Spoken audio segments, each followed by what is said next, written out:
जय हिंद साथियों, नमस्कार। आप सभी का एक बार फिर स्वागत है। साथियों, 8वें वेतन आयोग का इंतजार अब बढ़ता जा रहा है और इसी इंतजार के बीच में एक बुरी खबर केंद्रीय कर्मचारियों और पेंशनर्स के लिए आ रही है। देखिए, आज से पहले जितने वेतन आयोग आए हैं उनमें यदि वेतन आयोग के ऊपर यदि सरकार की मोहर समय पे नहीं लगी है तो वहाँ पे कर्मचारियों को अलाउंसेस का नुकसान हुआ है। यानी जितनी देरी से वेतन आयोग की समिति ने अपनी रिपोर्ट पेश की उतनी देरी से ही उसको अप्रूवल मिला, उन रिकमेंडेशन को सरकार ने मंजूर किया, लेकिन जिस दिन मंजूर किया उस दिन से भत्ते दिए गए। जैसे कि 1 जनवरी 2026 से 8वां वेतन आयोग लागू होना है। यदि ये 1 जनवरी 2026 को ही लागू हो जाता है तो इसी दिन से पे एंड अलाउंसेस मिल जाएंगे।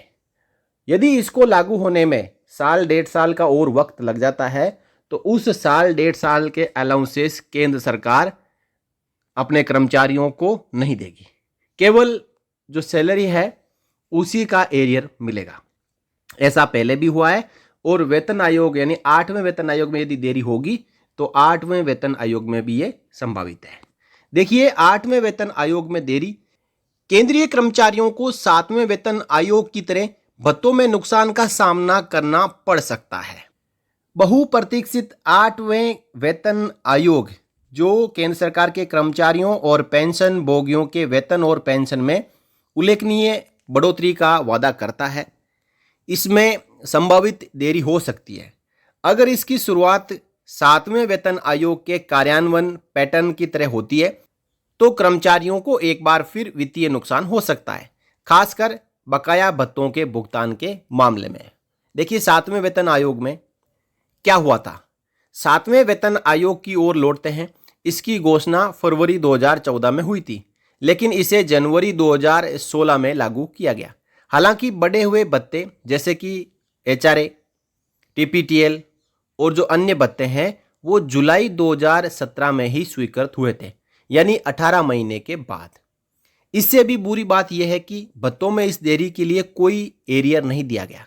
इससे केंद्र सरकार के कर्मचारियों को भारी नुकसान हुआ, जो लागू होने की तारीख से संशोधित दरों के हकदार थे, लेकिन उन्हें इस देरी के लिए कोई मुआवजा नहीं दिया गया। तो अब सवाल उठता है कि ये सेम प्रक्रिया 8वें वेतन आयोग में केंद्र सरकार द्वारा अपनाई जा रही है। यानी अब तक ना टर्म्स ऑफ रेफरेंस जारी किए गए और ना ही समिति का गठन किया गया है।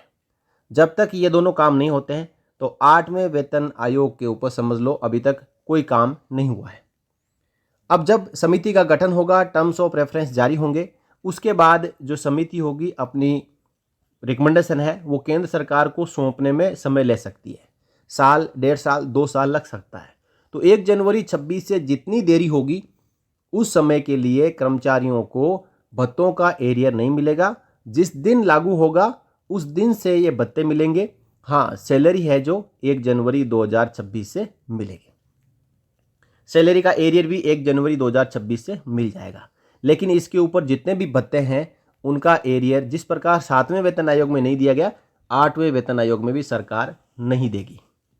2025 के 20 तक 8वें वेतन आयोग के लिए टर्म्स ऑफ रेफरेंस को अंतिम रूप नहीं दिया जा सका है, जो आयोग के अपना काम शुरू करने से पहले एक जरूरी कदम है। देखिए, आयोग का गठन होगा उससे पहले टर्म्स ऑफ रेफरेंस जारी होगी।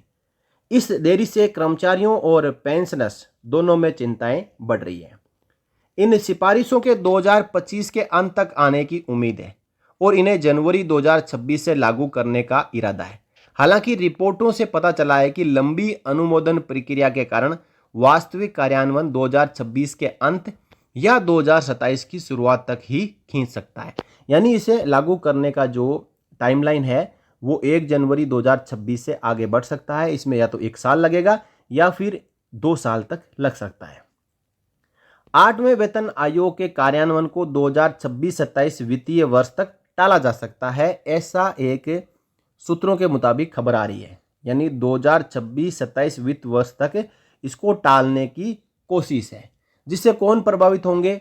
लगभग 44 लाख सेवारत केंद्रीय कर्मचारी, लगभग 68 लाख पेंशन भोगी, और कुल मिला के देखें तो 1 करोड़ से अधिक कर्मचारी और पेंशनर्स इससे प्रभावित होंगे।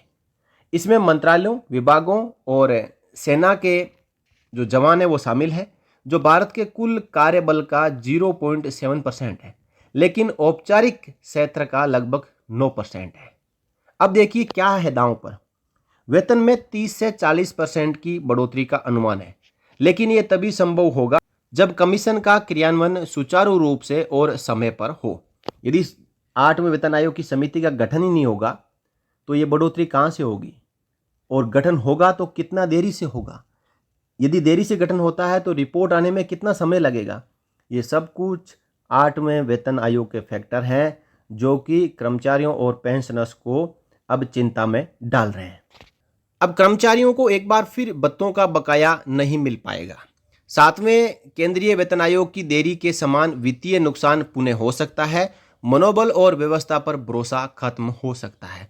वो तो कर्मचारियों और पेंशनर्स का भरोसा पहले ही खत्म हो रखा है। सरकार अपनी मर्जी से सब कुछ करती है। कर्मचारियों और पेंशनर्स की मांगों के ऊपर सरकार का कोई ध्यान नहीं जाता है। सरकार को पिछली गलतियों को दोहराने से बचने के लिए निर्णायक कदम उठाने होंगे। 8वें वेतन आयोग का जल्द से गठन, टर्म्स ऑफ रेफरेंस को शीघ्र अंतिम रूप देना और भत्तों सहित सभी सिफारिशों का समय पर क्रियान्वयन आवश्यक है। लाखों सरकारी कर्मचारी और पेंशन भोगी इस पर भरोसा कर रहे हैं। समयबद्धता और पारदर्शिता ये सुनिश्चित करने में महत्वपूर्ण भूमिका निभाएगी कि उन्हें वे मुआवजा और सम्मान मिले जिसके वे हकदार हैं। यानी जितना देरी से लागू करे सरकार कर ले, लेकिन पेड अलाउंसेस का जो एरियर है वो 1 जनवरी 2026 से ही मिले। तो इसके बारे में आपकी क्या राय है? क्या आप 8वें वेतन आयोग में संभावित देरी से प्रभावित हैं? नीचे कमेंट में अपने विचार साझा करें और वेतन आयोग की खबरों, वेतन वृद्धि और सरकारी नीति विश्लेषण पर भविष्य के अपडेट के लिए इस चैनल को सब्सक्राइब करना ना भूलें। फिर मिलेंगे अगले वीडियो में, तब तक के लिए जय हिंद, जय Bharat, Vande Mataram. For more updates, subscribe to our channel and enjoy watching the videos.